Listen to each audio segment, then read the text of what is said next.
Hello and welcome to Wikipedia classes. This is Mohit Anand and I am here with a new video on a new topic. आज के video में हम discuss करेंगे 20 MCQs current affair से related जो हमारे रहेंगे। सो ध्यान रखिएगा, करंट अफेयर बहुत इंपॉर्टेंट एक कंपोनेंट है आपके दोनों एग्जाम्स के लिए, JKSSB के पंचायत अकाउंट असिस्टेंट के लिए भी और उसके साथ साथ आपका क्लास 4th के जो एग्ज़ाम है उसके लिए भी। So this video is by me Mohit Anand and video को देखने से पहले प्लीज़ लाइक भी कर दें और सब्सक्राइब भी कर दें चैनल को, ताकि आने वाली वीडियोस में आपको और इंटरेस्टिंग जो मटेरियल है वो मिल पाए, ताकि आपकी जो एग्ज़ाम प्रिपरेशन है वो बहुत ईजी हो जाए। So without wasting much time let us start this video. Let us take the first question. So first question related to current affairs is which state topped the school education quality index released by NITI Aayog. तो देखिए एक question आपका इसी question से बन गया कि state education quality index जो है वो कौन रिलीज़ करता है, तो वो रिलीज़ करता है नीति आयोग। अब इनमें से किस स्टेट ने जो है वो रिसेंटली जो school education quality index release हुआ है उसमें टॉप किया है। देखिए अगर ऐसा क्वेश्चन कभी आ जाए और आपको नहीं पता लगे कि you don't know the exact answer, तो कैसे तुक्का कैसे लगाया जाए उसका भी एक ट्रिक है। देखिए अब आपको पता है कि स्कूल एजुकेशन क्वालिटी इंडेक्स यानी स्कूल एजुकेशन की क्वालिटी उन्हीं एरियाज़ में अच्छी होगी जहाँ लिटरेसी रेट अच्छा है। और अगर आप इन चारों कंट्रीज़ में देखेंगे या आप जनरली भी देखें, सबको पता है कि केरला जो है वो लिटरेसी रेट में सबसे ऊपर है। सो दिस मीन्स कि इसका आंसर मोस्ट प्रोबेबली केरला ही होना चाहिए एंड इनफैक्ट इसका आंसर जो है वो केरला ही है। क्लियर है? चलिए लेते हैं next question. Next question is when is international coffee day celebrated. अभी रिसेंटली ही सेलिब्रेट हुआ है, इसलिए ये क्वेश्चन करंट अफेयर्स में पूछा जा सकता है कि इंटरनेशनल कॉफ़ी डे कब सेलिब्रेट किया जाता है। So remember the right answer is 1 October. So 1 October each year is celebrated as international coffee day. Next question, who has taken over the new IAF chief. IAF माने Indian air force या इन्हीं IAF chief को ही बोला जाता है chief of air staff. So we have 3 chiefs ना, chief of naval staff, chief of army staff and chief of air staff. उसके बाद we have chief of defence staff, जो इन तीनों से ऊपर रैंक के होते हैं। सो अभी रिसेंटली किसको IAF चीफ बनाया गया है? So you have 4 option. Remember the right answer is air marshal RKS Bhadauria. RKS Bhadauria को रिसेंटली जो है IAF चीफ बनाया गया है। Next question, which Indian classical musician has been honoured with a minor planet named after him. तो अभी recently ये हुआ है कि इन जो चार आपको क्लासिकल म्यूजिशियंस के नाम दिए हैं, इनमें से किसी एक के नाम पे एक माइनर प्लैनेट का नाम जो है वो रखा गया है। अब इम्पॉर्टेंट चीज़ आती है कि what is a minor planet. अब ध्यान रखिएगा, जो लोग प्रिपरेशन कर रहे हैं उनको तो पता ही होगा कि जब हम प्लैनेट्स पढ़ते हैं तो we have 4 terrestrial planets and 4 Jovian planets और गैसियस प्लैनेट्स जो हैं, यानी कि मरकरी, वीनस, अर्थ, मार्स जो है वो आपके टेरेस्ट्रियल प्लैनेट्स हैं। जुपिटर, सैटर्न, यूरेनस और नेपट्यून जो है ये आपके गैसियस प्लैनेट है। इन दोनों के बीच में यानी मार्स और जुपिटर के ऑर्बिट के बीच में there is a belt of small planets, planetoids basically minor planets हम उनको बोलते हैं। स्मॉल स्ट्रक्चर्स होते हैं जो सन के आगे पीछे घूमते हैं, they are called as asteroids. So minor planets basically क्या है? एस्टेरॉइड्स हैं। सो किसी एक माइनर प्लैनेट का नाम इन चारों में से किसी एक के नाम पे रखा गया है अभी रिसेंटली, तो वो कौन है? So remember the right answer is Pandit Jasraj. Pandit Jasraj ji के नाम पे एक माइनर प्लैनेट का नाम जो है वो रखा गया है रिसेंटली। क्लियर है? नेक्स्ट क्वेश्चन पे चलते हैं। The day 3rd December 2019 marks the 35th anniversary year of which of the major Indian tragedy। So 3 दिसंबर 2019 को कौन सी ट्रेजेडी का हमने 35th ईयर जो है वो ऑब्जर्व किया है? सो रिमेंबर इन चारों में से जो ऑप्शन है बहुत फेमस भी था, आप ध्यान रखिएगा। 3 दिसंबर 1984 को हुई थी भोपाल गैस ट्रेजेडी। भोपाल में मिथाइल आइसोसाइनाइड गैस जो थी वो लीक हो गई थी, जिससे बहुत सारे लोग वहाँ मर गए थे। आज भी उन लोगों का जेनेटिक मेकअप जो है वो ऑल्टर्ड है just because of that gas. So Bhopal gas tragedy जो है वो 3 दिसंबर 1984 को हुई थी और उसी का 35th ईयर जो है वो था 3 दिसंबर 2019 को। Clear? Next, the world disability day is observed every year on which date. So इन चारों में से किस दिन को वर्ल्ड डिसेबिलिटी डे या इंटरनेशनल डे ऑफ डिसेबल्स भी बोला जाता है और कब मनाया जाता है? So remember 3 December is the right answer. Next question पे, when is world AIDS day observed? World AIDS day कब मनाया जाता है? सो हर साल न्यूज़ में रहता है, remember 1 December every year is celebrated as world AIDS day. Next चलते हैं नेक्स्ट क्वेश्चन पे, which country has the largest number of migrants living abroad as per the world migration report 2020? World migration report 2020 अभी release हुई है और उस report के मुताबिक किस कंट्री के लोग सबसे ज़्यादा बाहर जाते हैं, बाहर जाके रहते हैं, मतलब बाहर नौकरियां करते हैं, कुछ करते हैं? सो रिमेंबर इन चारों में से the right option is India. India के सबसे ज़्यादा लोग जो हैं वो बाहर की कंट्रीज़ में रह रहे हैं। Next question, whose death anniversary is celebrated is being observed on 30 January? 30 जनवरी को इनमें से किसकी डेथ एनिवर्सरी जो है वो मनाई जाती है? सो ये सबको पता है, महात्मा गांधी जी की डेथ एनिवर्सरी जो है वो 30 जनवरी को मनाई जाती है।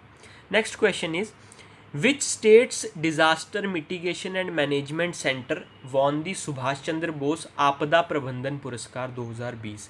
सो सिंपल सी चीज़ है, क्वेश्चन इस तरह भी पूछा जा सकता है कि 2020 सुभाष चंद्र बोस आपदा प्रबंधन पुरस्कार किसको दिया गया है? सो रिमेंबर उत्तराखंड का जो डिज़ास्टर मैनेजमेंट सेंटर है उसको ये दिया गया है पुरस्कार।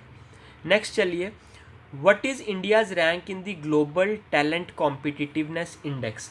सो ग्लोबल टैलेंट कॉम्पिटिटिव इंडेक्स जो है 2020 वाला, 2020 वाला, उसमें इंडिया की रैंकिंग क्या है?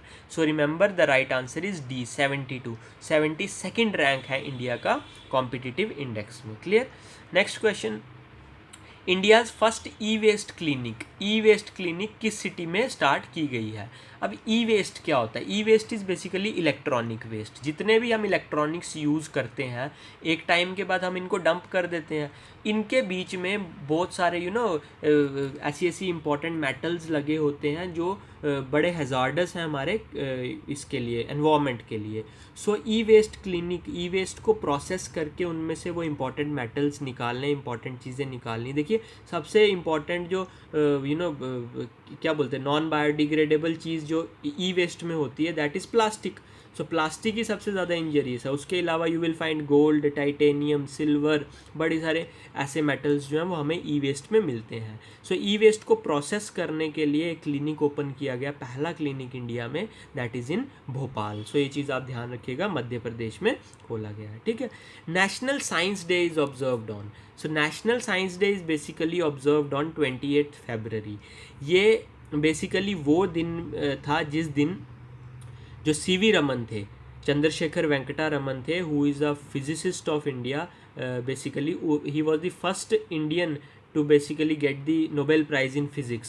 So he was a physicist. He discovered that Raman effect या Raman scattering जिसको बोलते हैं, वो उन्होंने 28 फरवरी को डिस्कवर की थी। This is the reason national science day उस दिन मनाया जाता है हमारी कंट्री में। Clear? Next question, the theme of national science day 2020, जो रिसेंटली 2020 में नेशनल साइंस डे हुआ है, उसकी थीम क्या थी? तो देखिए ये क्वेश्चन जब आता है ना तो बहुत कंफ्यूजिंग होता है और बहुत बार ऐसा होता है कि हम ये क्वेश्चन गलत कर देते हैं। So remember national science day की जो थीम थी that was women in science. So women in science ध्यान से पढ़ना जरूरी है, क्योंकि विमेन इन साइंस, और आप याद रखो कि विमेन और साइंस था, तो अब विमेन एंड साइंस भी है एंड विमेन इन साइंस भी है, तो आप किसको टिक करोगे? So remember women in science जो था that was the theme of this day. Next is Mount Aconcagua. Mount Aconcagua, this is a mountain peak which is whose height is 6962 meters, is located in, कहाँ पे है ये? अभी recently news में था इसलिए क्वेश्चन मैंने पूछा आपसे। So options are Brazil, Japan, Argentina, Chile. So remember mount Aconcagua is the highest mountain peak in South America. अब साउथ अमेरिका जब मैंने बोल दिया तो आपके पास 3 ऑप्शंस बच गए, ब्राज़ील, अर्जेंटीना और चिली। ये तीनों कंट्रीज़ जो हैं साउथ अमेरिकन कंट्रीज़ हैं। So remember Argentina is the right answer. Argentina में you have mount Aconcagua which is the highest mountain peak of South America. Clear? Next चलते हैं संप्रीति।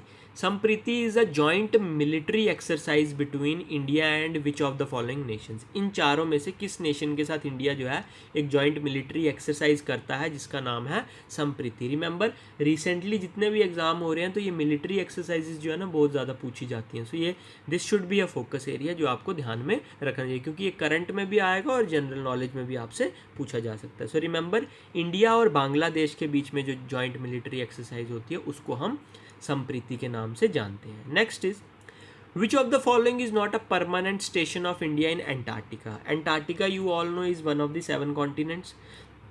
अब एंटार्क्टिका जो है वहाँ पे हर कंट्री ने अपने अपने रिसर्च स्टेशंस जो हैं वो एस्टैब्लिश किए हुए हैं, because Antarctica doesn't belong to anyone. वो इंटरनेशनल कन्वेंशन है एक, उसके अकॉर्डिंग एंटार्क्टिका में आप जो है वो रिसर्च के लिए काम हर कंट्री वहाँ पे कर सकती है जो सिग्नेटरी है उसकी, ठीक है। सो इंडिया ने अपने कुछ सेंटर्स परमानेंट स्टेशंस जो हैं रिसर्च स्टेशंस एंटार्क्टिका में बनाए हुए हैं। तो क्वेश्चन में ये पूछा गया है विच of the following is not a permanent station, कौन सा इनमें से नहीं है। सो options are Dakshin Ganga, Maitri, Sindhu and Bharati. So remember Sindhu नहीं है, दक्षिण गंगा, मैत्री और भारती जो है these are the 3 permanent stations established by India in Antarctica. So ये चीज़ आपको ध्यान में रखनी है। Next question is municipal performance index recently news में था। म्यूनिसिपल परफॉर्मेंस इंडेक्स को किसने लॉन्च किया है, ठीक है। So the options are NITI Aayog, ministry of housing and urban affairs, जल शक्ति मिनिस्ट्री या फिर world bank. So remember the right answer is Ministry of Housing and Urban Affairs has come up with Municipal Performance Index. Clear? Next question is the budget 2020 जो 2020 में हमारा budget आया है, it aims to double the milk production of the country। हमारी country की milk production को double करना है, कब तक, कौन से ईयर तक। सो ध्यान रखिएगा India is the largest producer of milk in the world, और इंडियन गवर्नमेंट ने बजट में ये एम रखा है कि अगले कुछ सालों में हमें मिल्क की प्रोडक्शन को डबल करना है, और किस साल तक करना है, 2025 तक। सो double the milk production of the country bye 2025। Clear? Next question and I hope this is the last question. या होप मिशन जो है रिसेंटली इन न्यूज़, अभी बहुत रिसेंटली न्यूज़ में था, is launched by hope mission. सबसे पहले मैं आपको बता दूं ये मिशन है मार्स का, मतलब मार्स पे भेजना है जो रोवर है उसको कहाँ भेजना है, मार्स पे भेजना है। सो यही पूछा गया है कि होप मिशन किसने लॉन्च किया है। So remember the right answer is UAE, United Arab Emirates. जो अरब वर्ल्ड है, अरेबियन पेनिनसुला है या अरेबियन कंट्रीज़ हैं, उनमें से पहली कंट्री है यूएई जिसने मार्स पे मिशन भेजने की तैयारी जो है वो की है, और उस मिशन का नाम है hope mission. So this is all about your video. 20 question हमने इसमें जो है वो डिस्कस कर लिए हैं। आई होप आपको ये वीडियो जो है पसंद आया होगा। प्लीज़ इस वीडियो को शेयर भी कर दीजिए, और लाइक और सब्सक्राइब तो करेंगे ही चैनल को। With some new videos I will come soon. अब वीडियोज़ जो है वो आपकी जो है कंटिन्यूसली मैं लाता रहूँगा हर दिन, ताकि आप लोगों की जो एग्ज़ाम प्रिपरेशन है उसको हम थोड़ा स्मूथ कर सकें। So with this I will and up this video with a new video. I'll come soon. Till then, take care. God bless you.